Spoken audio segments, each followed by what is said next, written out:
What's up, guys, and welcome back to my channel where I talk and do everything pinball. So if that sounds interesting to you, then hit that subscribe button down below.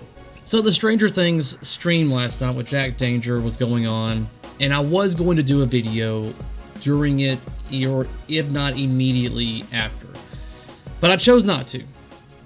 And I was like, you know what, before I just start talking to the camera, I'm gonna let this sit for a while. So I'm gonna sleep on it.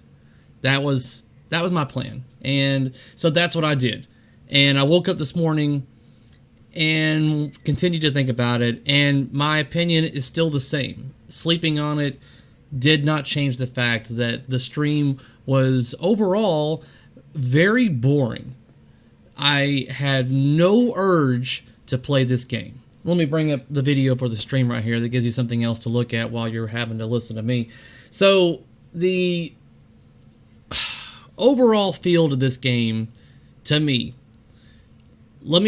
I got to get some prerequisites out first, because I know there's a lot of you that are going to start pouting out comments in the section without watching the video in its entirety. So let me first say that I don't hate the game.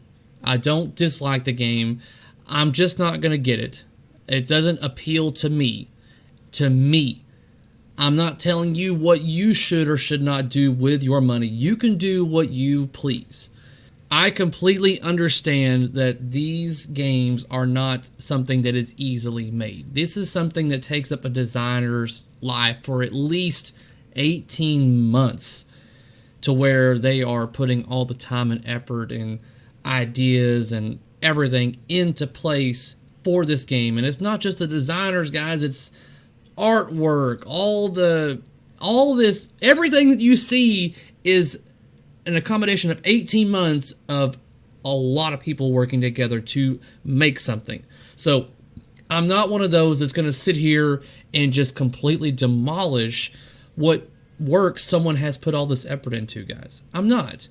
Because I know how that is, to put work and effort into something and you want to be proud of it, you think it's going to be good, and then you have the anonymous out there that just shit all over it. I wish I would have wrote this stuff down, because I know I'm going to forget to mention things and how I feel about this, but I'm going off the cuff because I do have Christmas things that I need to accomplish, including editing of my Christmas special that I may or may not have time to finish by Christmas. With that being said, this game seems very bare to me. Now, the thing is, you got people out there, whether it be, other content providers, we'll say that want to say that this is the greatest innovation in pinball in X amount of years, but only on the premium and limited edition versions.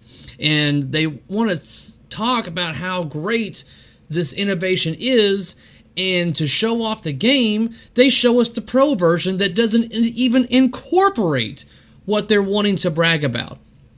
But they want you to keep on buying the premium LEs. Yeah, go ahead. Don't worry. It's going to be good. It's going to be great. Just keep giving us the money. We'll send you the game, and we'll fix it down the road.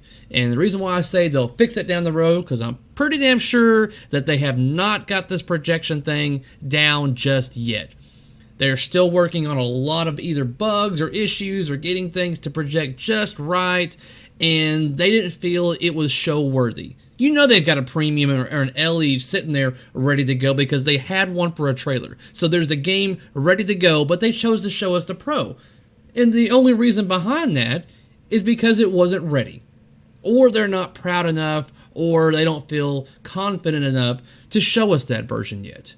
So while they're pumping out the Pros for the first 3 or so weeks, they have more time to start working on the coding and the projection portion to get that down better, and so they could start shipping out the LEs, and the customers will be a little bit more satisfied with the product. This is Brian Eddy's return after 20 years, and this is what they give us. Now, and I say this is what they give us, not in a fashion of like this is total crap, but I feel that this game is very bare. I mean, look at the playfield, guys. Honestly, from this perspective, look at this playfield. What do you have? You've got 2 ramps and some lanes and a standstill bash toy in the center with a couple of pop bumpers. I mean, I can sit here and spout off everything, and it sounds like there's a lot, but if you look at it from this point of view, it doesn't look like it's it doesn't look like it's got a bunch in there. And I feel like it should. There's so much more that could be done with this, and I feel like they didn't do that.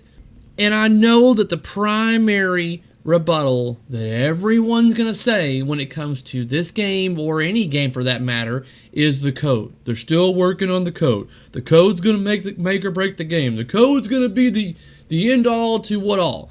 Okay, code can make a game better, but when you have what I feel to be lacking in hardware, it's going to make it better, but I feel like there should be more on this playfield. I mean, there should be more that they could have done with it.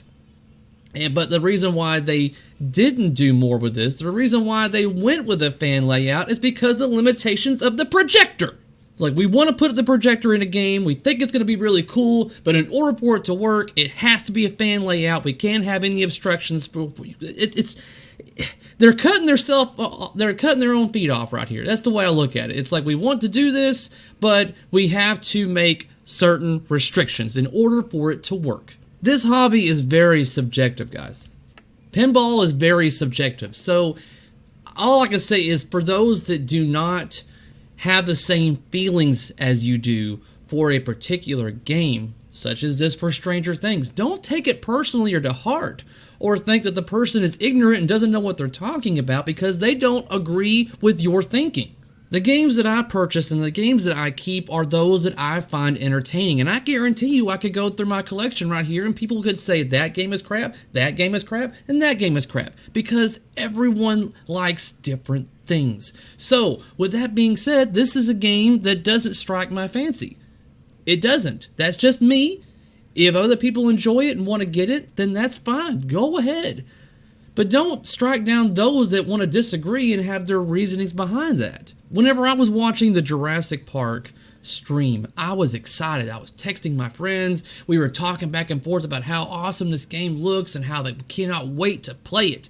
And this time around, we're watching Stranger Things, and either one, we're not even bothering to watch it. Two, they're bored of it and just turn the stream off. Or three, it's just like, it's another game. It's nothing new or whatever. And the reason why there's nothing new is because they weren't showing off the projector. But if they would have shown off the projector, that would have been a little more interesting. But I don't feel like the projector is going to be the savior for this game. I really don't. I feel that it's a little bit of a gimmick. And I know that sounds bad. I get it. But projector is, me personally, I prefer more mechanical and more what Keith Elwin says, kinetic satisfaction. You're not going to get a kinetic satisfaction with a projection of images on a screen. You're not really interacting with that so much. I had a comment that said, oh, let me guess, you don't like Pin 2000 games. And I'm like, no, Revenge from Mars is on my wish list. I want that game. That is very fun to play, and I felt like the screen that goes down onto the playfield is very interactive. And they weren't limited to obstructions being in the middle of the playfield or anything like that. There was no limitations to that. With a projector, you are limiting yourself to what you can do because it's projected where it's at. Now, if they can find a different method on projecting things onto areas of a playfield, then I think they might have a better chance. I mean, I'm hoping that code does give this thing a little bit more depth, because right now you can tell that the code is pretty bare. I want to say it's only about, I'd say halfway, but I think I heard mentioned that it was like in the 0.6 some odd range, 0.65, 0.64, whatever. And that's a whole other topic right there I could get into about releasing unfinished products, but, I will just, I will not get into that. I gotta go. There's things I gotta do. So, in a nutshell, this game is not for me. I hope that things get better. One of the ideas I want to throw out there, so if it happens, I can at least say that I called it or I gave somebody an idea. But things that I think they should do with the Upside Down is make the Upside Down a scary thing. Now, when I say scary thing, I mean whenever you go into the Upside Down, you go into an oh shit mode. Essentially, because if you don't accomplish certain tasks in a certain amount of time, then essentially your flippers will get weaker and you'll eventually lose your ball. So in order, I think when you go into the Upside Down, it should be a fear moment to where you have to accomplish these shots or you have to worry about losing your ball due to not making these shots. So over time, like certain things don't give you as much points, or it gets to the point to where things don't even react, like slingshots or pop bumpers. They just stop actually even working in the Upside Down unless you hit the correct shots. And then you hit the correct shots, you can escape from the Upside Down and get back to the real world. That's just a thought of mine. Take it, whatever. That was a quick little thing I think they should probably see about implementing into the Upside Down in the game. So once again, I gotta say that I've gotta go. So by all means, let me know how you feel about Stranger Things Pinball Machine in the comment sections down below. Give me that thumbs up, and if you haven't already, do not forget to hit that subscribe button down below. That way, you can be notified whenever I upload something for your viewing pleasure. Until next time, guys, peace out.